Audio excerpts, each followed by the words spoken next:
name is Matthew Forcino, although I'm also known as Massive Q because I'm a professional wrestler. G'day Matthew, thanks for agreeing to be interviewed by me today. Now, you're a fascinating character. You're a wrestler, and you're a gamer, and you're a geek in many ways. So tell me what you're doing in the wrestling and how you got into this field. I was a fan growing up as a kid. I watched guys like Mick Foley and The Rock and Stone Cold Steve Austin, and after I'd finished university, I thought, well, if I'm... I've always wanted to be a wrestler. I've always, sort of, as soon as I was a kid, I was like, I wanted to do that. I wanted to be in the ring, sort of, having all those people sort of cheering and then being able to crush those dreams. I always wanted to be a bad guy. So after I'd finished university, I decided, well, you know what? If I don't do it now, I'm never going to do it. So I went off and I started training with the AWF, and then after a year, I stepped into the ring for the very first time, and I've been doing it ever since. Terrific. Now, I see that you got your arm in a sling there. Yes. So tell me what happened with that. Unfortunately, it was at my last event. I was wrestling a guy called Jack Bonza, and he attempted to slam me to the ground, and he fell down and sort of pulled me down in front of him, and I didn't want to land on him because I didn't want to sort of really hurt him. So I put my arms out, and unfortunately I took all my body weight on my right arm, and I fractured my shoulder, which is not pleasant, obviously. But I mean, the first thing you learn in wrestling is to protect the other guy. Is you go in there, you're worried, you have to sort of, you protect yourself, but you protect the other guy as well. Because I put my life in their hands, and vice versa. So rather than land on him, I put my arms out, and in this case, I injured myself. But I'd rather injure myself than injure somebody else. One of the things that you were telling me is that you've done some work with some local talent here, as some comedians and so forth. What happened with that? Well, I mean, it's sort of being a wrestler has sort of given me some great opportunities. I've been on television a few times. I've been on radio, been in the paper, and I've been interviewed by ABC. I've been an Adam Hills a live event. He found out I was a wrestler and he jumped me up on stage, and we ended up having a bit of a match. Who won? I won. I splashed him 1, 2, 3.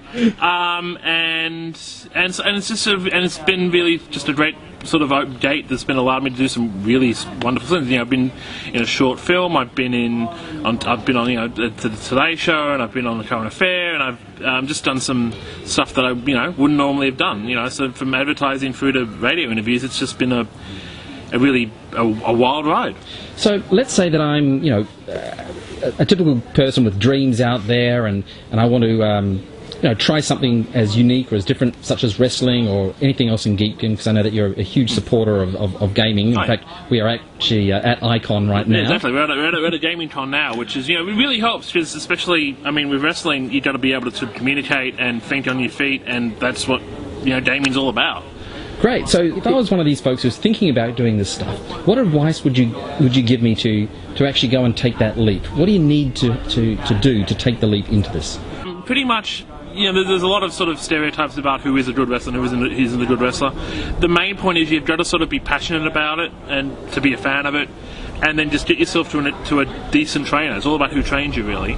And because, I've seen and I've wrestled against guys who some of whom don't look anything like what you would expect. Some of them look like the stereotypical sort of big muscle bound geek, and they've been some of the worst guys I've worked with, and some of the guys who look like you'd look walking down the street and they're not a wrestler, but they've been some of the best.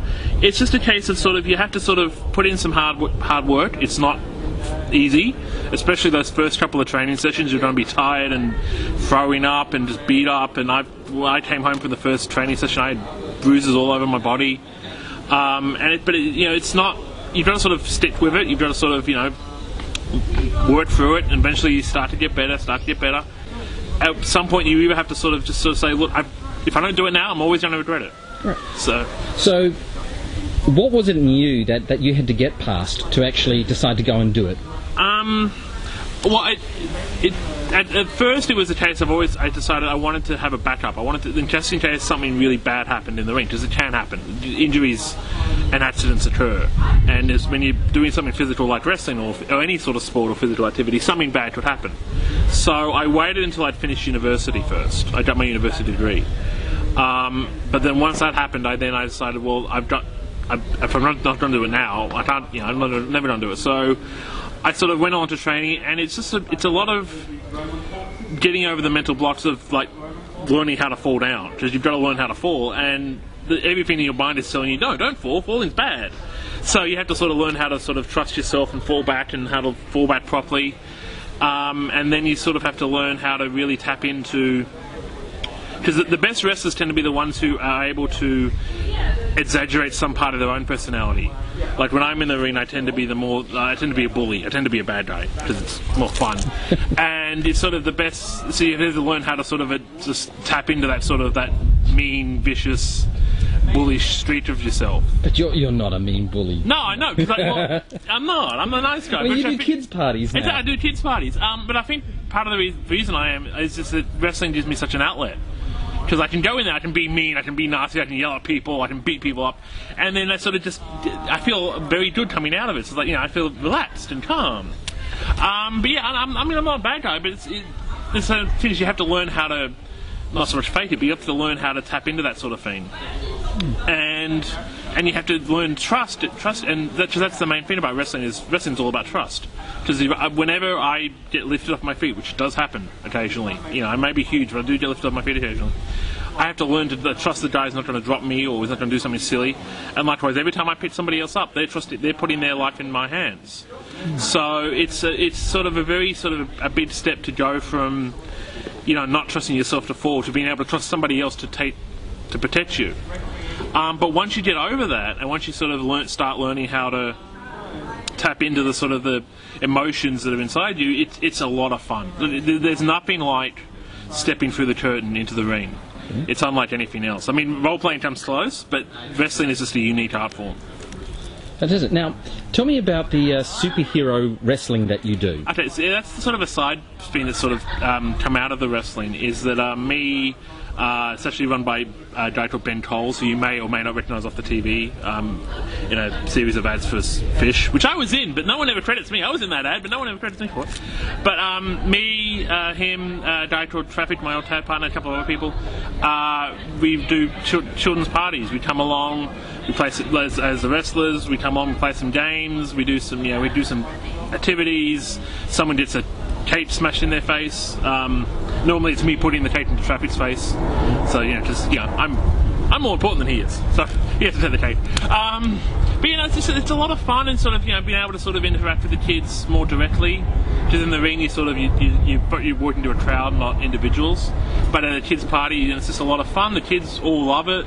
I mean, they get to play along and have fun, and and they tend to kick at me a bit, which is okay, because But it's just a lot of fun, and it's just a great way to sort of interact with kids on a more personal level and give them real memories. So you're doing these kids' parties primarily to just sort of enrich their lives and give them something to really remember? Oh yeah, definitely, because it's sort of like I like to give them the memories inside the ring, and then the memories if I can do it outside the ring, and it's just enriching their lives and just putting a smile on their face. So what's next for you?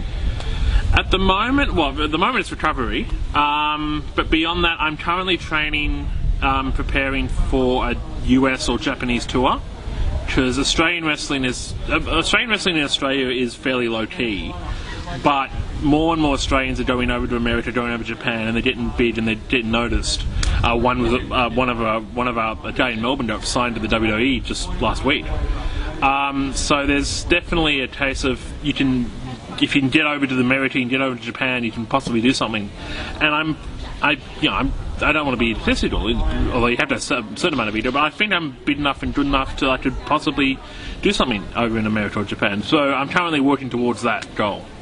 Now, what have been the big personal challenges for you with getting into this sport, overcoming your own personal fears?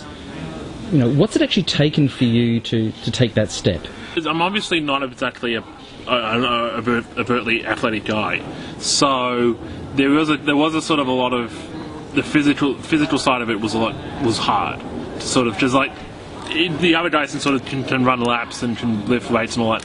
I can do some of that, but I can't do as much. So there was a lot of I had to sort of work a lot harder to get over the first few stumbling blocks.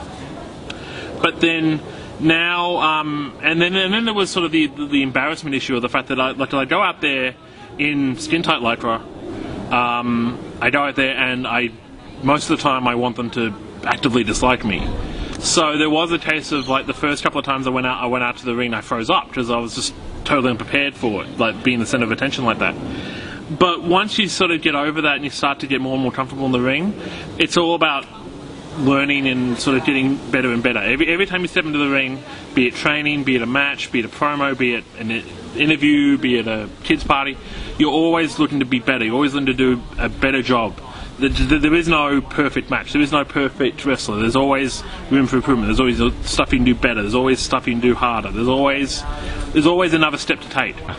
Next question, slightly unrelated. What are your favourite role-playing games? What have you been playing here? Well, I tend to play a bit of everything at cons. I tend to love freeforms more, just because there's always so much more interaction. There's always wild and crazy stuff going on. Beyond that, I tend to like the more free-form sort of stuff, like the GURPS and Feng Shui I love, and stuff like Microscope, which I played this morning, which was excellent. And especially when I run games, actually I run games as well, I tend to run them completely systemless, just because to me I'm more interested in story than rolling dice. Is there anything else you'd like to say? Do you have a website or something? Come and see me at such and such. Well, you can follow me on Twitter at @MassiveQ. I wrestle for more than one company, so if you just sort of Google Massive Q, I'm the only one who's named Massive Q, and you can see some of my work online. I actually write wrestling columns as well. I do like a Ask for and on Wrestling. I do a wrestling Q&A column, and I've somehow become a wrestling historian, sort of by accident. But yeah, that's just mainly follow me on Twitter at Massive Q, and that'll be able to keep me on track with everything that I'm doing.